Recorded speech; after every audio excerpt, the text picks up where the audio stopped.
మంత్రులకు నాని గుర్తుండిపోయే గిఫ్ట్. కొడాలి నాని పరిచయం అక్కర్లేని పేరు. కృష్ణా జిల్లా టీడీపీకి ఊహించని షాక్ తగిలింది. కొద్ది రోజుల క్రితం మంత్రులు దేవినేని ఉమ, కొల్లు రవీంద్ర నడిపిన రాజకీయం బెడిసికొట్టింది. కొత్త ఏడాది ప్రారంభమైన వేళ ఇద్దరు అధికార మంత్రులకు గుర్తుండిపోయే గిఫ్ట్ ఇచ్చారు వైఎస్ఆర్సీపీ నేత కొడాలి నాని. దెబ్బకి దెబ్బ కొట్టి అబ్బా అనిపించారు. ఇక వివరాల్లోకి వెళ్తే, గుడివాడ వైసీపీ ఫ్లోర్ లీడర్ రవికాంత్ను కొద్ది రోజుల క్రితం మంత్రి దేవినేని ఉమ, కొల్లు రవీంద్ర ప్రలోభపెట్టి టీడీపీలోకి చేర్చుకున్నారు అన్న ఆరోపణలు ఉన్నాయి. తొలుత రవికాంత్ పార్టీ వీడేందుకు నిరాకరించగా ఆయనపై రౌడీషీట్ తెరిచారు. వైఎస్ఆర్సీపీని వీడి రాకపోతే మరిన్ని కేసులు పెడతామంటూ బెదిరించారు. టీడీపీలోకి వస్తే భారీగా డబ్బు ఆశ కూడా ఆఫర్ ఇచ్చారని అంటున్నారు. దీంతో రవికాంత్ మంత్రి దేవినేని ఉమా సమక్షంలో 10 రోజుల క్రితం టీడీపీలో చేరారు. ఈ సందర్భంగా ఇక గుడివాడలో వైఎస్ఆర్సీపీని లేకుండా చేస్తాము అని మంత్రులు ప్రకటించారు. కానీ 10 రోజులు తిరగకుండానే కొడాలి నాని ఎత్తుకు చిత్తై ఇద్దరు మంత్రులకు బిత్తరపోయే షాక్ తగిలించి రవికాంత్ తిరిగి వైఎస్ఆర్సీపీలో చేరారు. కొడాలి నాని సమక్షంలో వైఎస్ఆర్సీపీలోకి వచ్చారు. ఆ సందర్భంగా మాట్లాడిన రవికాంత్ తనను పార్టీ మారాల్సిందిగా చాలా ఒత్తిడి తెచ్చారని, కేసులు పెడతామని బెదిరించారని చెప్పారు. అసలు టీడీపీ నేతల వ్యూహం ఏంటో, కొడాలి నానికి వ్యతిరేకంగా వారు పన్నుతున్న కుట్ర ఏంటో తెలుసుకునేందుకు తను టీడీపీలోకి వెళ్లాను అని మీడియా ముందు చెప్పారు రవికాంత్. అంతేకాదు, టీడీపీ నేతలకు సంబంధించిన పూర్తి ఆధారాలను త్వరలోనే బయట పెడతానని మీడియా సమక్షంలో చెప్పారు. ఇప్పటికైనా గుడివాడలో వైఎస్ఆర్సీపీని బలహీనపరిచేందుకు మంత్రులు పిచ్చి పిచ్చి ఎత్తులు వేయకుండా ఉంటే మంచిదని కొడాలి నాని వార్నింగ్ ఇచ్చారు. బాబు ఎప్పుడూ నీతులు చెబుతూ ఉంటారని, ఆ నీతులు ముందు టీడీపీ నేతలకు చెప్పుకోవాలని హెచ్చరించారు. అలా కాకుండా కొందరు లోఫర్లను అడ్డుపెట్టుకొని రాజకీయాలు చేస్తే రవికాంత్ విషయంలో జరిగిందే జరుగుతుందని హెచ్చరించారు. 10 రోజులు తిరగక ముందే రవికాంత్ వైఎస్ఆర్సీపీలోకి తిరిగి వెళ్లటం, తను టీడీపీ రహస్యాలు తెలుసుకోవటానికే టీడీపీలోకి వెళ్లాను అని రవికాంత్ చెప్పటంతో టీడీపీ నేతలు కంగుతిన్నారు. ఏది ఏమైనా కొడాలి నానితో జాగ్రత్తగా ఉండాలి అని చర్చించుకుంటున్నారు. డిసెంబర్ 31 అంటే ఈ గుడివాడకు ఒక ప్రత్యేకమైనటువంటి స్థానం ఉంది. అదేంటో మీ పత్రికా మిత్రులందరూ కూడా తెలుసు. డిసెంబర్ 31 అంటే ఈ గుడివాడలో పెద్ద పండగ రోజు. పార్టీ ఫిరాయించిన వ్యక్తుల్ని చెప్పుతో కొట్టినటువంటి రోజు. మరి ఈ రోజున నేను తెలుగుదేశం పార్టీలో జాయిన్ అయ్యాను. నేను తెలుగుదేశం పార్టీ నాయకున్నాను.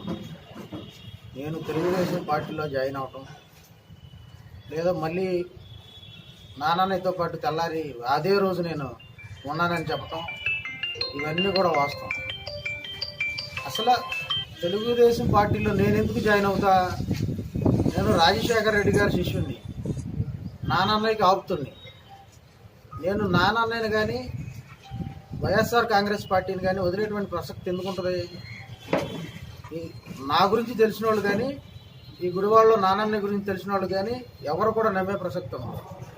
మీరు రాష్ట్రంలో తెలుగుదేశం పార్టీ చేస్తున్నటువంటి అరాచకాలు, తెలుగుదేశం పార్టీ అధికార మదంతో తెలుగుదేశం పార్టీ చేస్తున్నటువంటి నిరంకుశ పాలన యొక్క తీరును ఎండగట్టే యొక్క క్రమంలో ఈ రోజున ఒక రాజకీయ డ్రామా అనేటువంటి పరిస్థితి ఉంది.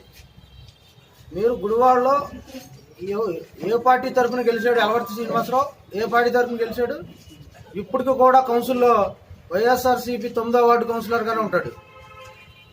అంటే నువ్వు పార్టీ మారిపోయి 10 మందిని ప్రలోభాలు పెట్టి తీసుకెళ్తే నువ్వు ఏ రకంగా ప్రలోభాలు పెడతావు? ఏ రకంగా నువ్వు ఏమేం చేస్తావు? అసలు నువ్వు అభివృద్ధి అని చెబుతావు. నువ్వు ఎక్కడి నుంచి అభివృద్ధి చేస్తున్నావు? అభివృద్ధి అంటే ఏంటి? ఎవరు అభివృద్ధి నువ్వు చేస్తున్నావు? ఎక్కడి నుంచి వస్తున్నాయి? గుడివాడ మున్సిపాలిటీలో గుడివాడ ప్రజలు ట్యాక్స్ కడితే ఆ డబ్బులతో నువ్వు అభివృద్ధి చేస్తే నువ్వు ఏ పార్టీ తరఫున మున్సిపల్ చైర్మన్వి? వైఎస్ఆర్ పార్టీ తరఫున మున్సిపల్ చైర్మన్గా నువ్వు గెలిచి తీసుకెళ్ళి నువ్వు తెలుగుదేశం పార్టీకి తాకాటు పెట్టి సంబంధం లేని 3 సార్లు ఓడిపోయినటువంటి అతనితో కొబ్బరికాయలు కొట్టేస్తావు. కాబట్టి తెలుగుదేశం పార్టీ నాయకులు కింద స్థాయి నుంచి రావి వెంకటేశ్వరరావు గారు కానీ, దేవినేని ఉమామహేశ్వరరావు గారు కానీ, కొల్లు రవీంద్రరావు కానీ, పుల్లయ్య గారు కానీ వీళ్ళంతా కూడా తెలుసుకోవాల్సిన విషయం ఏంటంటే, గుడివాడలో మీరు ఒక వ్యక్తిని నమ్ముకుంటే ఎలా ఉంటుంది అనేది మీరు ప్రత్యక్షం చూశారు. రాజకీయంగా నేను ప్రలోభాలు పెట్టి తీసుకొస్తా అని అంటే నన్ను తీసుకెళ్ళిపోతే నాకు ఓట్లు వేసిన ప్రజలందరూ కూడా నా పక్కన ఉన్నట్టేనా? నా పక్కన ఉన్నట్టేనా? ఏ నువ్వు నువ్వు నువ్వు ఏ పార్టీ అసలు? నువ్వు నీకులాగా నేను పార్టీ మారిపోయే టైప్ అనుకున్నావా? నీకు ఒక విషయం తెలుసా? నాన్ననే పార్టీ మారినప్పుడు చెంచులు కూడా జైలు జగన్మోహన్ రెడ్డి గారు కలిసినప్పుడు నేను ఉన్నాను తెలుసా నీకు ఆ విషయం? నీకు చాలా ఆఫ్ నాలెడ్జ్ నీకు. నువ్వు లోకల్లో గల్లీల్లో రాజకీయం చేసుకునేవాడు. నా స్థాయి నీ స్థాయి ఒకటా? నేను కూడా పార్టీ మారుతాను అనుకున్నావా? నేను ఇప్పుడు అధికార పార్టీలో ఉన్నానని మీరు అనుకుంటున్నారు. నేను అధికార పార్టీలో ఉండాలంటే ఉండొచ్చు కదా, నేను పవర్లో ఉన్నాను అనుకోవచ్చు కదా. నేను ప్రతిపక్షంలోనే ఉన్నానని ఇప్పుడు ఎందుకు చెప్తాను? మాకు ఒక వ్యక్తిత్వం ఉంది, మనస్సాక్షి ఉంది. మీకులాగా డబ్బులకు పదవి కోసమో నీకు ముగ్గురు పిల్లలు ఉన్నారని చెప్పి కేసు ఫైల్ నడిచింది. కోర్టులు ఉన్నాయి కదా, కోర్టులకు వెళ్ళావు, అన్నిటికీ వెళ్ళావు కదా. మీ పార్టీలో లింగంప్రసాద్ గారు నీకు ఆపోజిట్గా చైర్మన్గా పోటీ చేస్తే నీ మీద ఫైట్ చేసి అక్కడ వరకు తీసుకెళ్ళాడు హైకోర్టులో. నువ్వు ఇలా భయపడిపోయి నువ్వు పదవి కోసం నీకు పుట్టినోడే కాదన్నా. నాకైతే ముగ్గురు పిల్లలు లేరు, ఉంటే నేను ఖచ్చితంగా ముగ్గురు ఉన్నారని చెప్పేవాడిని. నాకు 2 పిల్లలే ఉన్నారు. నీకులాగా దొంగ రాజకీయం, నువ్వు కేసులు పెట్టి బెదిరించడం, లేకపోతే అవి ఇస్తాను పేదల ఇళ్లలో స్థలాలు ఇస్తాను అని చెప్పి ఎవడో నీ అమ్మ మొగుడు సొమ్మేంటి అది? ఏం చేస్తావు? కేసులు పెడతావు, మ్యాక్సిమం చేయాల్సినంత చేసావు. అంతకన్నా ఏం చేయగలవా రవికాంత్ని? ఏంటి నువ్వు చేసేది? మీకు నేను పవర్లో కూడా రాగలను చూపించా, మీకు వచ్చా అనుకుంటున్నారు మీరు. అదంతా ఒక నాటకం. నేను టవల్ ఇలా వేసుకుని అలా తీసి బయట పడేసా. నేను ఎప్పుడు వైఎస్ఆర్ కాంగ్రెస్ పార్టీ, నేను ఎప్పుడు కూడా నా హ్యాండ్తో ఉంటాను.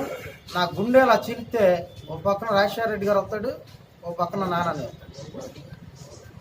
వాళ్ళకి అవకాశవాదులకు తెలియదు. అంతేగాని నువ్వేదో రాష్ట్రంలో కూడా అక్కడ తెలంగాణలో జరిగినట్టుగా నువ్వు కూడా ఇక్కడ ప్రలోభాలు పెట్టి తీసుకెళ్ళి అనేకమైనటువంటి ప్రలోభాలు పెట్టేటువంటి వ్యక్తి. ఏం చేస్తావు నువ్వు? తీసుకెళ్ళి వైఎస్ఆర్ పార్టీని తీసుకెళ్ళి తాకట్టు పెట్టాలని అనుకున్నావు. నువ్వు తాకట్టు పెట్టి నువ్వు తాకట్టులో ఉంటే నీకు ఓటేసిన వాళ్ళు, మమ్మల్ని నమ్ముకుని, మా పార్టీని నమ్ముకుని, వైఎస్ఆర్ పార్టీని నమ్ముకుని ఓట్లేసిన వాళ్ళంతా కూడా నీ పక్కన వచ్చేస్తారా? ఇలా 95,000 మంది, 1,00,000 మంది నీ పక్కన వచ్చేస్తారా? నువ్వు అభివృద్ధి చేస్తాను నిన్ను బయట నవ్వుకుంటున్నారు. ఒకసారి చూసుకో, నువ్వు పెద్ద బ్రోకర్వే. మాకు ప్రజలు తెలుగుదేశం పార్టీకి పట్టం కట్టాలి మున్సిపాలిటీకి అనుకుంటే ప్రజలే వేసేవాళ్ళు కదయ్యా తెలుగుదేశానికి. వైఎస్ఆర్ పార్టీకి అయితే నువ్వు తీసుకెళ్ళి మా అధికారాన్ని తాకట్టు పెట్టి నువ్వు అభివృద్ధి చేస్తున్నావు. చదువుతున్నావు. ఇక్కడ జరిగే ప్రతి అభివృద్ధి పని వైఎస్ఆర్ పార్టీకి సంబంధించింది. నాన్నయ్య అనేవాడు నాకు కుటుంబ సభ్యుడు. నేను పార్టీ మారుతాను నువ్వు ఎలా అనుకున్నావు?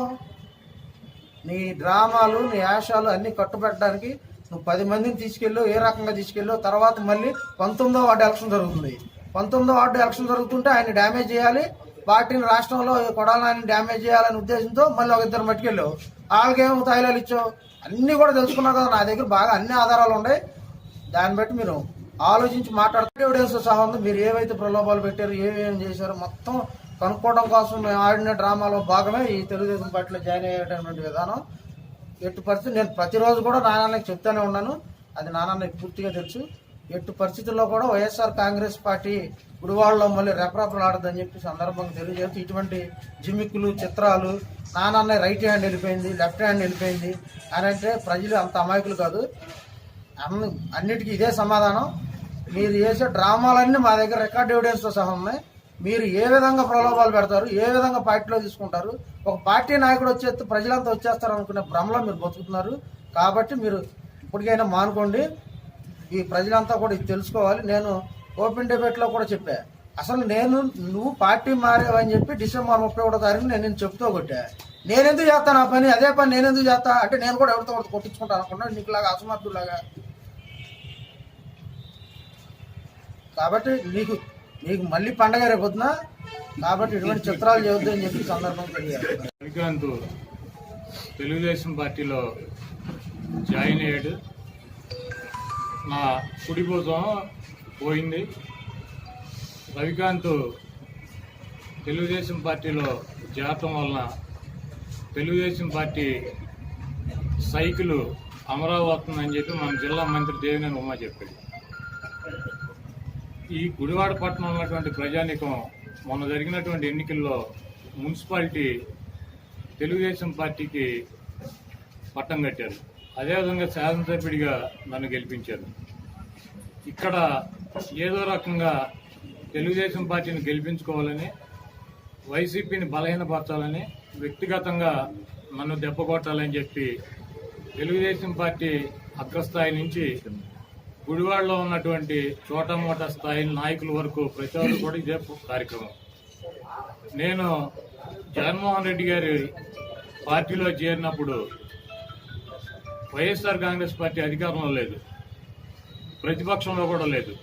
ఆ రోజు నాతో పాటు చెంచులు కూడా జైలుకి జగన్మోహన్ రెడ్డి గారిని కలవడానికి వచ్చినటువంటి వ్యక్తులు ఈ గుడివాడ నుంచి నా పక్కన ఉన్నటువంటి వ్యక్తి రవికాంత్ మొట్టమొదటి నుంచి కూడా కాంగ్రెస్ పార్టీలో రాజశేఖర రెడ్డి గారు అంటే ఇష్టం అన్నా, నువ్వన్నా ఇష్టమే, కాకపోతే నేను రాజశేఖర రెడ్డి గారిని వదిలేసి రాలేనని చెప్పి కాంగ్రెస్ పార్టీలో ఉంటూ మరి నాకు సన్నిహితంగా ఉన్నటువంటి వ్యక్తి రవికాంత్. ఈరోజు రవికాంత్ని తీసుకెళ్లి తెలుగుదేశం పార్టీలో చేర్చడం అంటే నా కుటుంబ సభ్యుల్లో మా తమ్ముడినో, నా భార్యనో, నా పిల్లల్లో తీసుకెళ్లి చేర్చినటువంటి పరిస్థితి. ఈరోజు అధికారం ఉందన్నటువంటి అహంకారంతో, డబ్బు ఉన్నదన్నటువంటి అహంకారంతో ఏదో రకంగా ఈ గుడివాడలో వైసీపీని బలహీనపరచాలి, వ్యక్తిగతంగా నా మీద నన్ను అధికారంలో ఉన్నారు. 3.5 సంవత్సరాల నుంచి అధికారంలో ఉన్నారు. మీకు అనేక రకాలైనటువంటి సమస్యలు, ప్రజల సమస్యలు తెలుసు. మీరు మళ్ళీ అధికారంలోకి రావాలంటే, మీరు గుడివాడిని గెలుచుకోవాలంటే ఒక 10 మంది కౌన్సిలర్లను, లేకపోతే ఒక 4 సర్పంచులను, లేకపోతే ఒకళ్ళిద్దరు ఎంపీపీనో, జెడ్పీటీసీనో, ఒక 20 మంది సభ్యులను తీసుకెళ్తే తెలుగుదేశం పార్టీ బలపడుతుంది అన్నటువంటి పిచ్చి భ్రమలో చంద్రబాబు దగ్గర నుంచి ఇక్కడ ఉన్నటువంటి ఇన్ఛార్జి రాయ వెంకటేశ్వర దాకా బతుకుతున్నాడు. ఈ రోజు మీరు కనుక అధికారంలో రావాలంటే ప్రజలకి 4 మంచి పనులు చేస్తే మిమ్మల్ని అధికారంలోకి తీసుకొచ్చేటువంటి పరిస్థితి ఉంది. కానీ ఇటువంటి పిచ్చి ప్రయత్నాలు చేస్తే అవి ఎప్పటికీ సాధ్యం కాదని చెప్పి తెలియజెప్పాలన్నటువంటి ఉద్దేశం. అదేవిధంగా మీరు మా నాయకులకి, మా పార్టీలో ఉన్నటువంటి వ్యక్తులకి ఏ రకమైనటువంటి ప్రలోభాలకు గురి చేస్తున్నారు, వాళ్ళ మీద కేసులు పెట్టి రకరకాలైనటువంటి ఒత్తిళ్లు ఏ రకంగా చేస్తున్నారు అన్నదే మరి ఈ రాష్ట్ర ప్రజానికానికి చెప్పాలని చెప్పి మరి రవికాంత్ నాతో ఆ రోజు వచ్చి చెప్పాడు. అన్న నన్ను ఇట్లా ఇబ్బంది పెడుతున్నారు, ఇట్లా రమ్మని చెప్పి, లేకపోతే నిన్ను అట్టా చేస్తాం, ఇట్లా చేస్తాం, అవి ఇస్తాం, ఇప్పుడు ఇల్లు కడతారంట, దాంట్లో ఒక 20 ఇళ్ళు ఇస్తారంట. ఎవడ సొమ్ము 20 ఇళ్ళు ఇవ్వటానికి? 20 ఇళ్ళు అమ్ముకోవాలంట, కాంట్రాక్ట్లు ఇస్తారు, జాగ్రత్త కాంట్రాక్ట్లు ఇచ్చి బిల్లులు చేసి పెడతారంట వర్కులు చేయకుండా. ఇవన్నీ ఎవరి డబ్బులు? కాబట్టి ఇటువంటి ప్రలోభాలకు పెడితే మీరు తింటారేమో, బొయ్యిల మంచంలో పడుకునేటువంటి అలవాటు, రక్తం కూడా తినేటువంటి అలవాటు మీకు ఉందేమో, కానీ నాకు కానీ మా పార్టీలో మరి సిన్సియర్ గా ఉన్నటువంటి వ్యక్తులు ఎవరికి లేదు. నాకైతే ఏమర్థం లేదు. నువ్వు పార్టీ, తెలుగుదేశం పార్టీకి నేను టార్గెట్, నా తర్వాత టార్గెట్ నువ్వు అవుతావు. మరి చంద్రబాబు దగ్గర నుంచి మంత్రులు కానించి అందరినీ కూడా మరి దెబ్బ కొట్టేటువంటి ప్రయత్నంలో నువ్వు బలిపశువు అవుతావు, నువ్వు ఆలోచించుకో. అంటే నేను పార్టీ కోసం, మీకోసం ఏది చేయడానికైనా కూడా సిద్ధంగా ఉన్నాను, నాకే భయం లేదు, నేను చేస్తానని చెప్పి ధైర్యంగా ముందుకు వచ్చినటువంటి వ్యక్తి రవికాంత్ని మరి మనస్ఫూర్తిగా అభినందిస్తున్నాను. రవికాంత్ వాళ్ళ అబ్బాయి అన్నప్రాసన కూడా నేనే చేశాను. ఆ రోజు పార్టీ మారినటువంటి ఎలవర్తి చెప్పుతో కొట్టాలంటే నేను కొడతానని చెప్పి ముందుకు వచ్చి అంతమంది కౌన్సిలర్లు, మేము 8 మంది ఉన్నాం, వాళ్ళు 30 మంది కౌన్సిలర్లు, కోఆపరేషన్ సభ్యులతో సహా మరి పోలీసు అధికారులు ఉండ కూడా ఏమీ భయపడకుండా కొట్టినటువంటి వ్యక్తి రవికాంత్. ఇటువంటి రవికాంత్ కూడా నువ్వు ఇచ్చేటువంటి ప్రలోభాలకో లేకపోతే నువ్వు చూపించేటువంటి ఆశలకో లొంగిపోతాడని చెప్పి మీరు బతికితే కనుక రేపు 2019 ఎన్నికల్లో మీరు నాకు షాక్ ఇవ్వటం కాదు, తెలుగుదేశం పార్టీ వైసీపీకి షాక్ ఇవ్వడం కాదు, జగన్మోహన్ రెడ్డి చంద్రబాబు నాయుడికి షాక్ ఇస్తాడు, వైసీపీ తెలుగుదేశం పార్టీకి షాక్ ఇస్తుంది. ఈ రోజు మీరు కూడా ఆలోచించుకోండి. పదవుల కోసమో లేకపోతే పార్టీని నమ్ముకున్నటువంటి తెలుగుదేశం పార్టీ నాయకులు గుడివాడలో చాలా మంది ఉన్నారు, వాళ్ళందరినీ తీసుకెళ్లి రోడ్డు మీద పడేశారు. మా పార్టీలో గెలిచి ఈ రోజు అది పదవి పోతున్నామని చెప్పి చేరినటువంటి ఈ లోఫర్లని, బ్రోకర్లని మరి సీట్లో కూర్చోబెట్టి మీరు మమ్మల్ని ఏదో చేయాలన్నటువంటి ప్రయత్నం చేస్తున్నారు. ఈ రోజు ఈ కార్యక్రమం చేసినటువంటి రవికాంత్ని అభినందిస్తూ, వాళ్ళు చేసినటువంటి కుట్రల్ని, వాళ్ళు చేసినటువంటి ఒత్తిళ్లు ఇవన్నీ కూడా మా దగ్గర ఆధారాలతో సహా ఉన్నాయి. ఎప్పుడప్పుడు నాకు చెప్తూనే ఉన్నాడు. తప్పకుండా ఇవన్నీ అవసరం వచ్చినప్పుడు, వాళ్ళు మాట్లాడినప్పుడు దానికి ప్రతి దానికి కూడా మరి ఆధారపూరితంగా సమాధానం చెప్తామని చెప్పి తెలియజేస్తూ, మరి రవికాంత్ నా కుటుంబ సభ్యుడు, నా తమ్ముడు. రవికాంత్ మీద దీని కనుక దృష్టిలో పెట్టుకుని ఎటువంటి కార్యక్రమం చేసినా కూడా, అతని మీద ఏ రకమైనటువంటి రాజకీయ దాడి చేసినా కూడా నా మీద చేసినట్టే నేను భావిస్తాను. రాజకీయాల్లో ఎప్పుడు అధికారం ముఖ్యమంత్రి అయితే ఈ రాష్ట్రంలో వైఎస్ఆర్ కాంగ్రెస్ పార్టీ అధికారంలోకి వస్తే మీరు చేసేటువంటి ప్రతి దానికి కూడా సమాధానం చెప్తాం.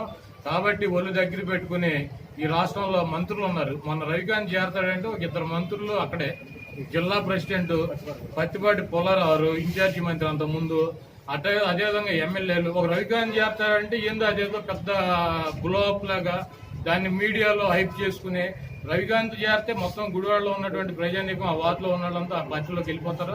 మీరు ఆ పార్టీకో లేకపోతే అక్కడ వార్డులో 4 మంచి పనులు చేస్తే మిమ్మల్ని అభినందిస్తారు, మీకు మద్దతు తెలుపుతారు. కాబట్టి ఇటువంటి పిచ్చి కార్యక్రమాలు చేయకుండా చంద్రబాబు నాయుడు గుడివాడలో ఉన్నటువంటి మరి తెలుగుదేశం పార్టీలో ఉన్నటువంటి నాయకులకి మరి హితపోతాయి నీతులు చెబుతూ ఉంటాడు. ఆ నీతులే వాళ్ళకి చెప్పి మరి నీ పార్టీని కాపాడుకుంటావా లేకపోతే ఇటువంటి లోఫర్లను పెట్టి నీ పార్టీని ముంచుకుంటావా నువ్వే ఆలోచించుకోమని చెప్తూ జగన్మోహన్ రెడ్డి గారు చేస్తున్నటువంటి ప్రజా సంకల్ప యాత్ర చాలా విజయవంతంగా జరుగుతుంది. కడప జిల్లాలో బ్రహ్మరథం పెట్టారు, కర్నూలు జిల్లాలో బ్రహ్మరథం పెట్టారు, అనంతపూర్ జిల్లాలో బ్రహ్మరథం పెట్టారు, ఈరోజు చిత్తూరు జిల్లాలో కొనసాగుతుంది. జగన్మోహన్ రెడ్డి గారి ప్రజలు నమ్ముకున్నాడు. ఆయనే వైస్రావులో క్యాంప్ పెట్టి రాజకీయాల్లో ఎమ్మెల్యేలను కొనుక్కుని చేయలే. ఆయనకు ఉన్నటువంటి కట్టుబట్టలతో వచ్చి తల్లి ఆయన ఎంపీగా ఎమ్మెల్యేగా పోటీ చేసి మరి బంపర్ మెజార్టీతో గెలిచి ఒక పార్టీ స్థాపించి మొన్న నువ్వు 3 పార్టీలు కలిసి వచ్చినా కూడా మరి ఒక్కడిగా 170 సీట్లు పోటీ చేసి 67 మంది శాసనసభ్యులను గెలిపించుకున్నటువంటి వ్యక్తి. ఈరోజు జగన్మోహన్ రెడ్డి గారు ఈ రాష్ట్రానికి ఆదర్శం. ఆయన 3 నెలలు కూడా నిన్నటువంటి ఎమ్మెల్సీ పార్టీలోకి రావాలంటే రాజీనామా చేయమని చెప్పి రాజీనామా చేయించి తీసుకున్నటువంటి వ్యక్తి. ఈరోజు జగన్మోహన్ రెడ్డి గారి విలువలకు కట్టుబడి ఉన్నాడు, నీతికి కట్టుబడి ఉన్నాడు, అదేవిధంగా నిజాయితీగా ఉన్నాడు. ప్రజల యొక్క మన్ననలతో ప్రజల యొక్క మరి ఆశీస్సులతో నేను ముఖ్యమంత్రి అవ్వాలి తప్పించి అడ్డదారిలో చంద్రబాబు లాగా వచ్చేటువంటి పరిస్థితి లేదు. చంద్రబాబు లాగా దొంగ పనులు చేస్తే రేవంత్ రెడ్డి మునిగిపోయినట్టు నేను మునిగిపోయేటువంటి ఉద్దేశం లేదని చెప్పి మాకు నీతులు నిజాయితీ విలువలు నేర్పినటువంటి వ్యక్తి. పదవి నేను కూడా పార్టీ మారానని చెబుతున్నాడు. నేను సంవత్సరం ఉండగా నేను పార్టీ మారిన రోజే నా రాజీనామా లేఖను స్పీకర్ పంపించి నువ్వు డిస్క్వాలిఫై చేసుకోమని చెప్పా. అదేవిధంగా చంద్రబాబు నాయుడు విప్పు జారీ చేస్తే ఆ రోజు పదవి పోతుందని తెలిసి కూడా మరి ఎమ్మెల్యేగా నేనుండి తెలుగుదేశం పార్టీ ఎమ్మెల్యేగా ఉండి కాంగ్రెస్ కు వ్యతిరేకంగా ఓటేసి నేను 12 నెలలు ఉన్నాను కానీ నా పదవి పోగొట్టుకున్నటువంటి వ్యక్తులు మేము. మీకు మళ్ళీ పదవుల కోసమో లేదా పుట్టినటువంటి పిల్లలు మాకు పుట్టలేదని చెప్పటమో లేకపోతే మమ్మల్ని ఎవడో భయపెడితే వెళ్ళి వాళ్ళ కాళ్ళ దగ్గర కూర్చున్నటువంటి పరిస్థితి ఉండదు.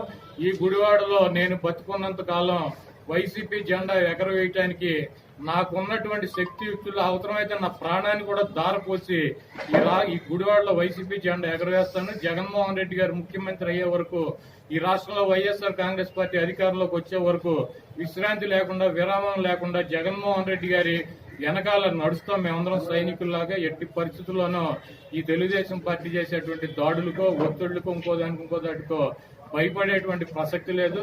చంద్రబాబు నాయుడికి మరీ చెప్తున్నా, నువ్వు ముఖ్యమంత్రిగా ఉన్నావు, నీ పార్టీ అధికారంలో ఉంది, మళ్ళీ నువ్వు అధికారంలోకి రావాలంటే నువ్వు కొన్ని విలువలు కొన్ని నీతులు కొన్ని జాతులకు కట్టుబడి ఉండాలి.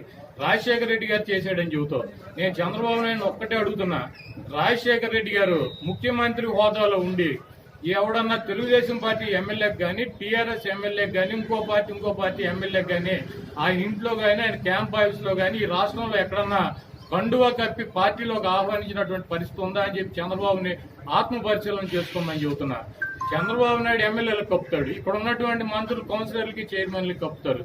మీకు చూసే వాళ్ళు చాలా సిగ్గుపడుతున్నారు. ఇటువంటి విలువలు లేనటువంటి నీతి జాతి లేనటువంటి వ్యక్తులను అధికారంలోకి తీసుకొచ్చిందని చెప్పి. చిన్న కుర్రాడు 44 ఏళ్ళు 45 ఏళ్ళు ఉన్నాయి జగన్మోహన్ రెడ్డి గారు. ఎమ్మెల్యే రావాలంటే పార్టీకి రాజీనామా చేసి రావాలి, పదవికి రాజీనామా. వాళ్ళు తెలుగుదేశం పార్టీ శాసనసభ్యులు వైఎస్ఆర్ సిపిలో జగన్మోహన్ రెడ్డి గారి ఆధ్వర్యంలో జాతకు సిద్ధంగా ఉన్నారు. కాకపోతే ఆయన చెప్పేది ఒకటే, మీ పార్టీకి మీ పదవికి రాజీనామా చేసి వస్తేనే నేను చేర్చుకుంటానని చెబుతాను. కాబట్టి మరి వాళ్ళందరూ కూడా వెయిట్ చేసేటువంటి పరిస్థితి ఉంది. రేపు 2019లో జరిగేటువంటి ఈ ధర్మయుద్ధంలో ప్రజలు ధర్మం వైపు ఉంటారు, నీతి వైపు ఉంటారు, నిజాయితీ వైపు ఉంటారు, జగన్మోహన్ రెడ్డి గారి వైపు ఉంటారు. తప్పకుండా వైఎస్ఆర్ కాంగ్రెస్ పార్టీ మరి గెలుస్తుందని చెప్పి నేను భావిస్తున్నాను. రవికాంత్ చేసినటువంటి ఈ కార్యక్రమం చంద్రబాబు నాయుడికి గుణపాఠం కావాలని చెప్పి మరి ఇటువంటి ప్రలోభాలు పెట్టి ఒత్తిళ్లకు పెట్టి కనుక మీరు చేర్చుకోవాలని కనుక ప్రయత్నిస్తే అందరూ ఎలవర్తి శ్రీనివాసులు ఉండరు, నీ పార్టీలో చేరినటువంటి వ్యక్తులు ఉండరు, రవికాంత్ లాంటి వాళ్ళు నా బొట్టాళ్ళు కూడా ఉంటారు నీకు చుక్కలు చూపిస్తాకి. కాబట్టి మీరు ఇప్పటికైనా కూడా ఈ కార్యక్రమం ఆపమని చెప్పి కోర్టు సెలవు తీసుకుంటారు.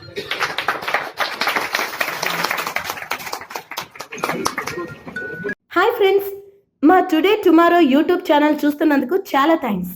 మరిన్ని లేటెస్ట్ వీడియోస్ కోసం వెంటనే సబ్స్క్రైబ్ చేయండి. అలాగే ఈ బెల్ ని కూడా రింగ్ చేసేయండి. మా నోటిఫికేషన్స్ అన్ని మీ మొబైల్లో వస్తాయి. అలాగే మా వీడియోస్ మీకు నచ్చితే లైక్ చేయండి, షేర్ చేయండి, నచ్చకపోతే కామెంట్ చేయండి.